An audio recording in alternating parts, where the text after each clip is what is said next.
Bonjour Anne-Christelle. Bonjour Bertrand. BIM, c'est à la fois de la recommandation et de la réservation. Vous avez voulu avoir un service assez spectre large finalement. Absolument.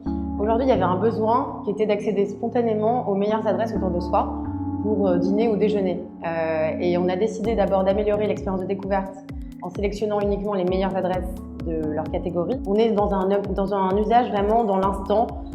C'est je me connecte à BIM, je trouve les meilleures adresses autour de moi et j'accède aux tables disponibles à la dernière minute. Votre cible, c'est quand même les gens qui voyagent a priori. Exactement. Le but était d'offrir une alternative qualitative à TripAdvisor avec des recommandations d'experts qui sont des chefs ou des critiques gastronomiques. On fait un travail de curation qui est indispensable, mais derrière, nos propres amis peuvent indiquer leurs adresses préférées à travers la planète et c'est aujourd'hui une forme de bouche à oreille géolocalisée. C'est vrai qu'on a aujourd'hui monté plus de 50 partenariats avec des établissements, donc des restaurants de qualité à Paris. L'objet a été de créer un système, une technologie en temps réel qui permette d'obtenir les tables disponibles, ou du moins annulées à la dernière minute, dans des établissements qui sont pourtant très souvent complets.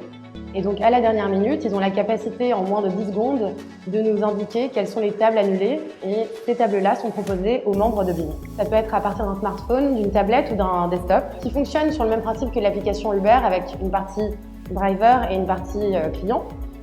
Donc le restaurateur peut indiquer qu'il a une table disponible pour 4 personnes entre 20h et 21h et instantanément les membres BIM sont informés.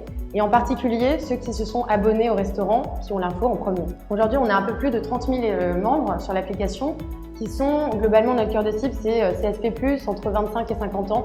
Ce sont des gens qui aiment la gastronomie, qui aiment se faire plaisir, qui représentent vraiment le cœur de cible pour ces restaurateurs. Et le no-show, donc autrement dit les annulations de dernière minute étant leur premier problème, c'est aujourd'hui la seule solution pertinente à ce problème auxquels sont confrontés les restaurateurs. On dit que c'est 20% le no-show des réservations, c'est ça? Absolument, Ouais. absolument. En moyenne, et contre toute attente, c'est en particulier les restaurants de qualité qui souffrent de ce problème de no-show. C'est un business qui ne fait de sens presque que dans son approche globale. Donc effectivement, on souhaite rapidement attaquer des marchés étrangers. Oui.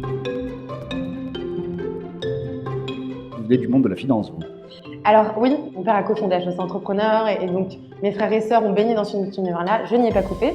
Cela dit, moi j'ai eu un déclic, je pense autour de mes 12 ans, où j'ai souhaité entreprendre. J'ai eu beaucoup d'idées à compter de mes 12 ans et j'ai décidé donc de me spécialiser en finance et plus particulièrement en investissement, de manière à comprendre tous les rouages et être en mesure le jour venu d'appréhender. Donc tout ça, c'était de la préparation à l'entrepreneuriat en fait. Vous aviez une idée derrière la tête très très jeune en fait. Absolument.